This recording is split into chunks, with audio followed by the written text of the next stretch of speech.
우리가 지금 읽고 있는 성경이 원래는 장과 절의 구분이 없었다는 것을 다들 잘 알고 계실 겁니다.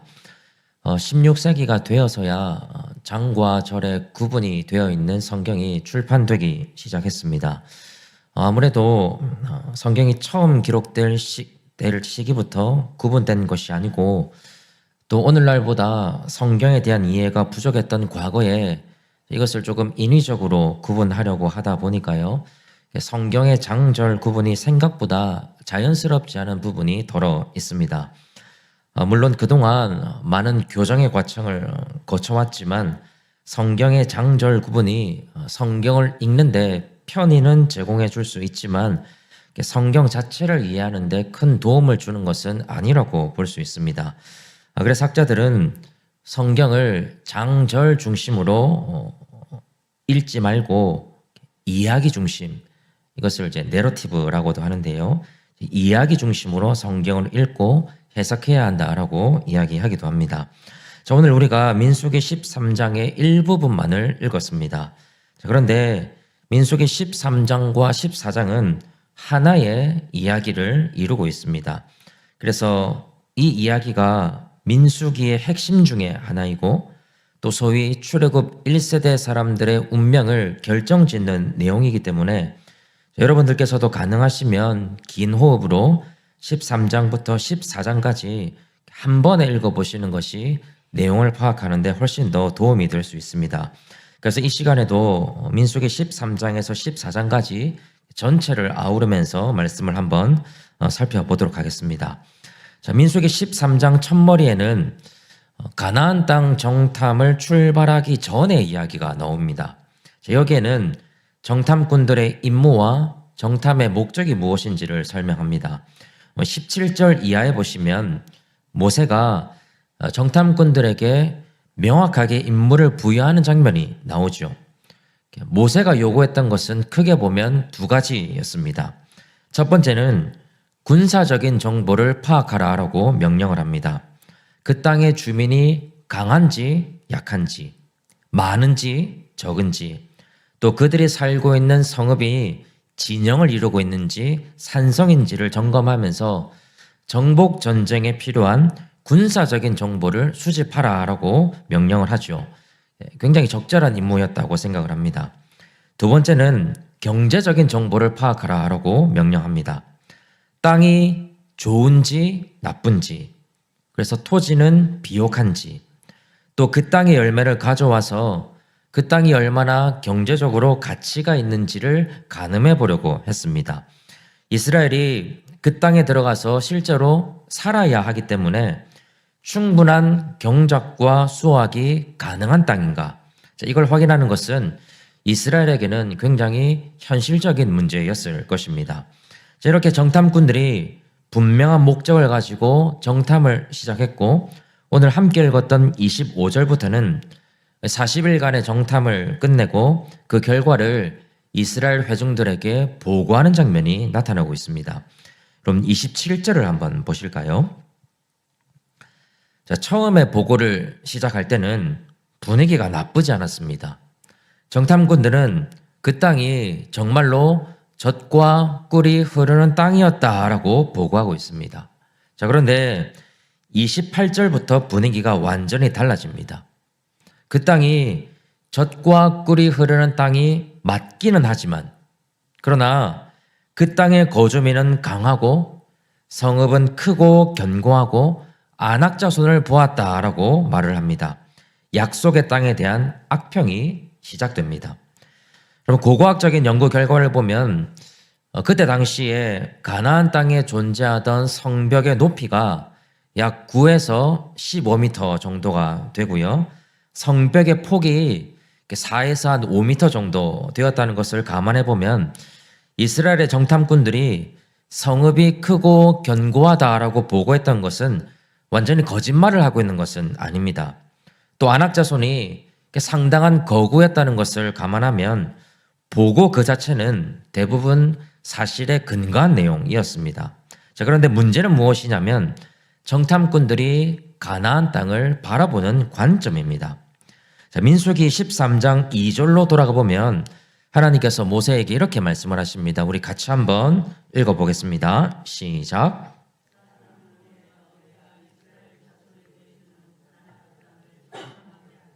자, 사람을 보내어 이스라엘에게 어떤요? 주는 이라고 말씀하고 계십니다. 여러분, 이스라엘 백성들에게 가나안 땅은 그들이 가서 살 수도 있고 살지 않을 수도 있는 그런 선택 가능한 땅이 맞습니까? 아니었습니다. 하나님께서 아브라함과 이삭과 야곱에게 맹세하시면서 지금 정탐꾼의 보고를 듣고 있는 약속의 후손들에게 주겠다고 약속하신 땅입니다. 그냥 물리적인 땅이 아닙니다. 그곳은 하나님의 약속이 성취될 거룩한 장소였습니다. 거기에 누가 살고 있고 얼마나 강한 사람들이 있고 얼마나 견고한 성읍이 있느냐는 전혀 중요한 문제가 아니었습니다. 정탐꾼들은 가나안 땅이 정복 가능한 땅인지를 확인하라고 보낸 사람들이 아니었습니다. 여러분, 하나님께서는 정탐꾼들이 무엇을 보기를 원하셨을까요? 더 나아가서 하나님은 정탐꾼들의 정탐을 통해서 약속의 후손들이 무엇을 보기를 원하셨겠습니까? 이제 하나님의 약속대로 정착하게 될 그 가나안 땅을 발로 밟고 손으로 만지고 눈으로 확인하면서 여기까지 인도하신 하나님의 축복, 하나님의 인도하심, 하나님의 은혜를 보기를 원하셨을 겁니다. 그래서 온 백성이 기뻐하고 감사하고 축제가 열리기를 바라셨을 겁니다. 그런데 정작 정탐꾼들은 가서 엉뚱한 것을 보고 옵니다. 하나님의 약속이 아니라 두려움을 보고 오죠. 여러분, 한번 생각해 보십시오. 지금 이스라엘이 머물고 있는 바란 광야라는 곳에 도착한 게 출애굽을 한 지 고작 2년밖에 지나지 않은 시점이었습니다. 이스라엘이 그동안 기적을 경험한 게 몇 번이었습니까? 출애굽을 할 때 애굽에서 일어났던 재앙들, 여러분 그걸 다 봤던 사람들이 정탐꾼들입니다. 갈라진 홍해 사이로 걸어갔던 사람들이 지금 불평을 하고 있는 그 사람들입니다. 밤에는 불기둥으로 낮에는 구름기둥으로 보호하시는 하나님을 경험했던 것이 바로 그 사람들이고, 그 사람들이 만나와 메추라기를 먹었고 그들의 성막의 영광으로 임재하셨던 하나님을 똑똑히 본 게 바로 그 사람들입니다. 심지어 그게 얼마 지나지도 않은 시점이었습니다. 그런데도 정탐꾼들은 여전히 하나님을 신뢰하지 못하고 있습니다.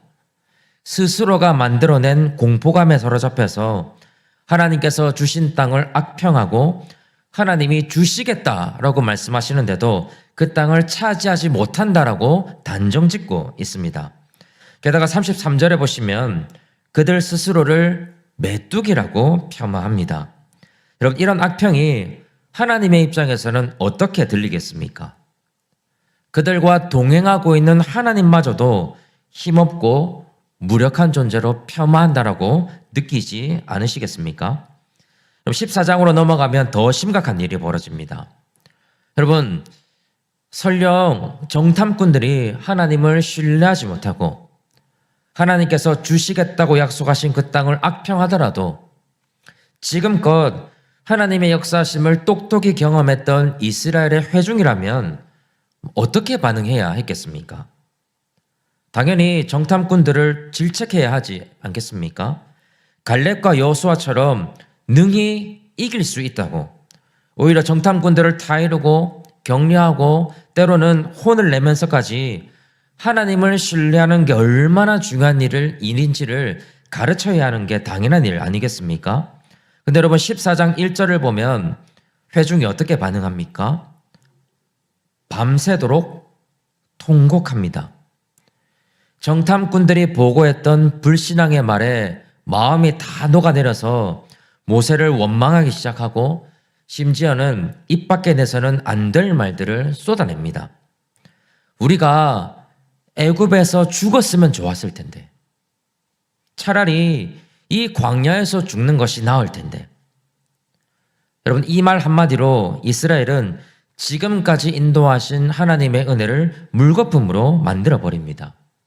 그걸로도 모자라서 14장 3절에서는 지금까지 이스라엘의 생명을 지켜주신 하나님을 두고 하나님께서 당신의 백성을 약속의 땅으로 데려가서 죽게 한다라고 말하고 있습니다.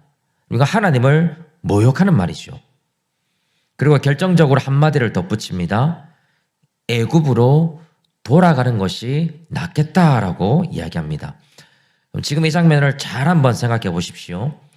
가나안 땅은 단순한 땅이 아닙니다. 하나님의 통치가 펼쳐지고 하나님의 약속이 성취가 되고 하나님의 뜻이 완성되는 하나님의 나라를 상징하는 곳입니다. 자, 그런 맥락에서 보면 이스라엘은 지금껏 세상 나라에서 종살이를 했고 또 광야에서 정처 없이 생활하다가 이제서야 하나님이 허락하신 하나님의 나라에 들어가기 직전입니다.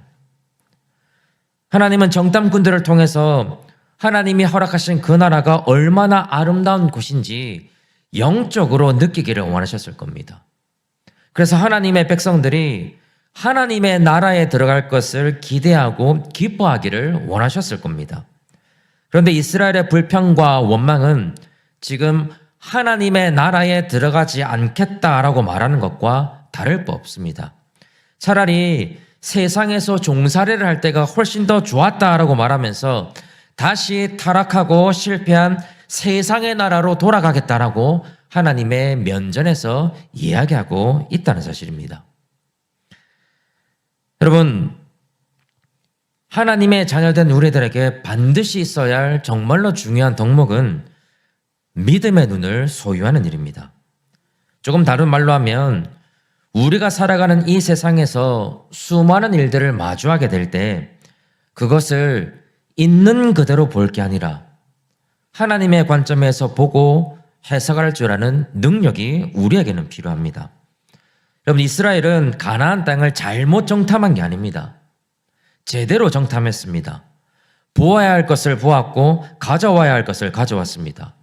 그런데 그들이 보고 만지고 가져왔던 것을 하나님의 관점으로 해석하지는 못했습니다. 애초에 가나안 땅은 하나님이 주신 약속의 땅입니다. 그래서 가나안 땅은 약속의 땅이라고 하는 하나님의 관점으로 바라보아야 합니다. 그런데 하나님의 관점을 상실하고 그 자리에 인간의 관점이 끼어들기 시작하니까 어떤 일이 벌어집니까? 하나님과 백성들이 같은 자리에 머물러 있지만 다른 것을 바라보는 일들이 일어납니다. 하나님은 지금 여기에서 승리를 바라보는데 이스라엘은 패배를 바라봅니다. 하나님은 전진하기를 원하시는데 이스라엘은 후퇴하기를 원합니다. 하나님은 당신의 백성들이 하나님의 나라를 일구어 가기를 원하시는데 이스라엘 백성들은 세상의 나라로 돌아가려고 합니다. 이런 영적인 비극이 가져오는 결과는 하나님의 백성들이 마땅히 순종해야 할 하나님을 거역하게 되고 하나님의 뜻과 반대되는 길을 걸어가게 되는 것으로 나타나기 마련입니다. 하나님과의 동행에 금이 가기 시작한다는 사실입니다. 그렇다면 여러분, 이런 이스라엘의 모습을 반면교사 삼아서 우리는 어떻게 하면 하나님의 관점을 가지고 우리가 살아가는 세상과 우리가 마주하는 많은 일들을 올바로 해석하면서 우리의 믿음을 지켜나갈 수 있겠습니까? 민수기 14장 8절에 보시면 갈렙과 여호수아가 이렇게 말을 합니다. 우리 같이 한번 읽어보겠습니다. 시작.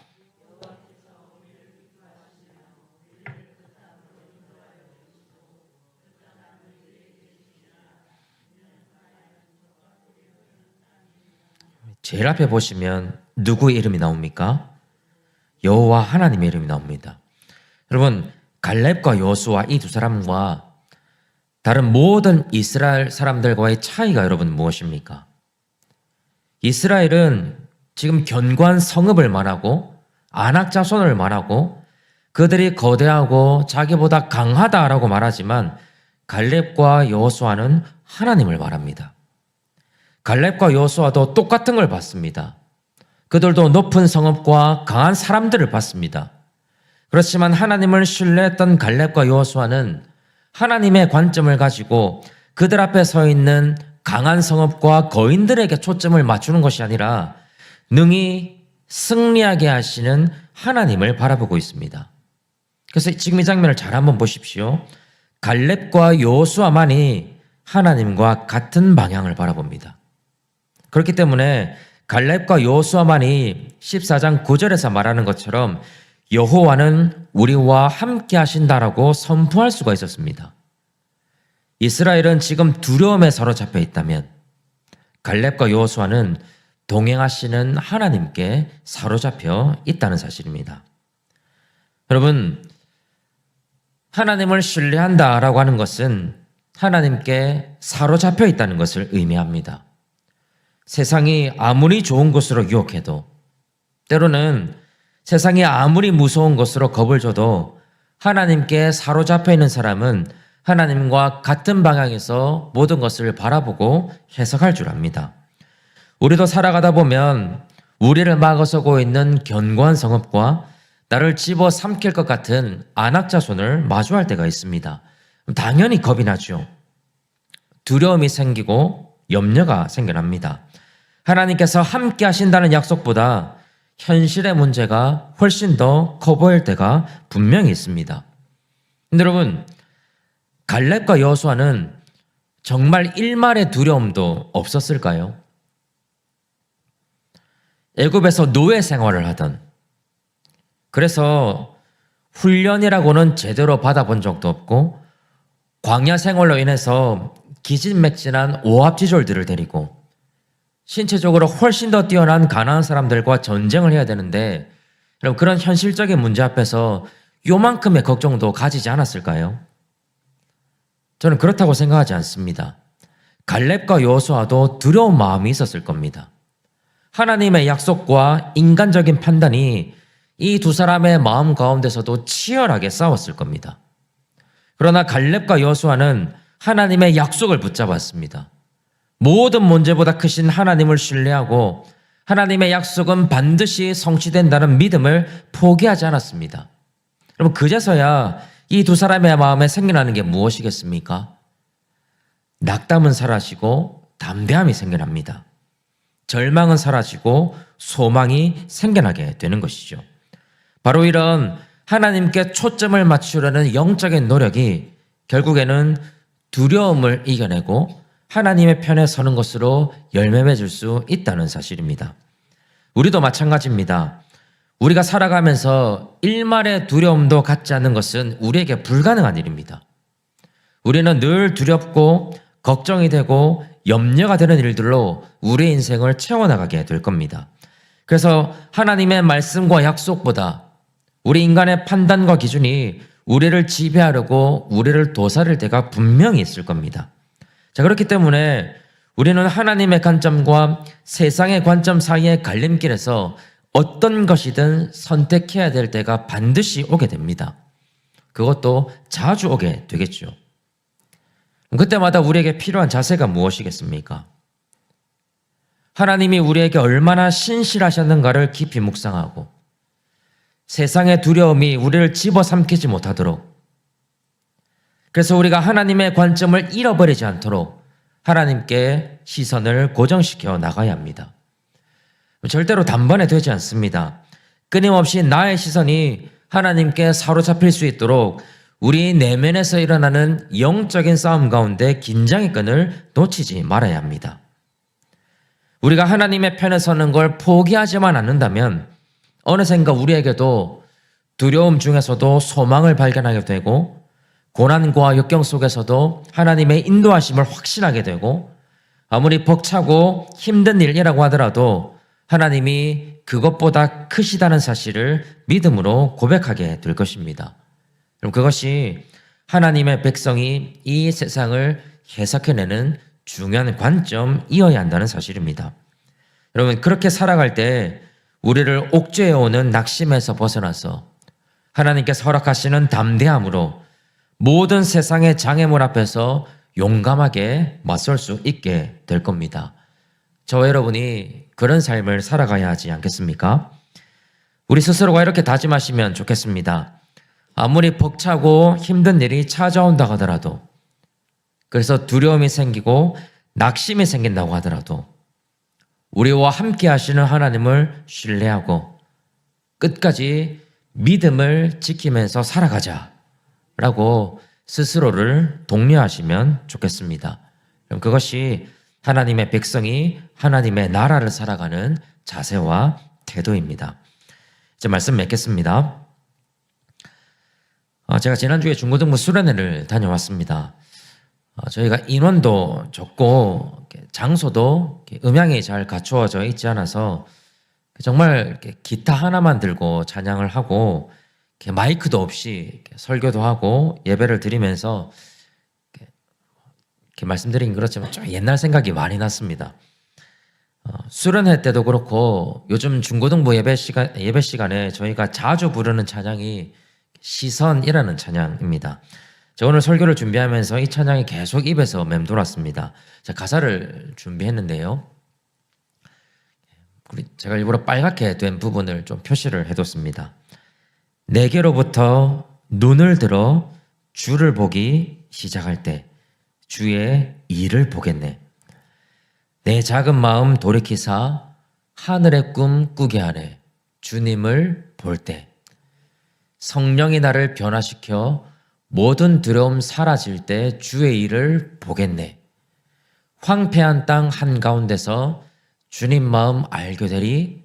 주님을 볼 때 모든 시선을 주님께 드리고 살아계신 하나님을 느낄 때 나의 삶은 주의 역사가 되고 하나님이 일하기 시작하네. 우리의 시선을 주님께 드리기 시작하고 우리의 시선이 하나님께 사로잡히기 시작할 때 세상이 아니라 황폐한 땅이 아니라 우리 하나님을 보게 될 줄 믿습니다. 이 사실을 잘 기억하셔서 하나님과 같은 자리에서 같은 방향을 보고 같은 관점에서 같은 길로 걸어 나가시는 신실한 하나님의 백성들이 다 되시기를 주님의 이름으로 간절히 축복합니다.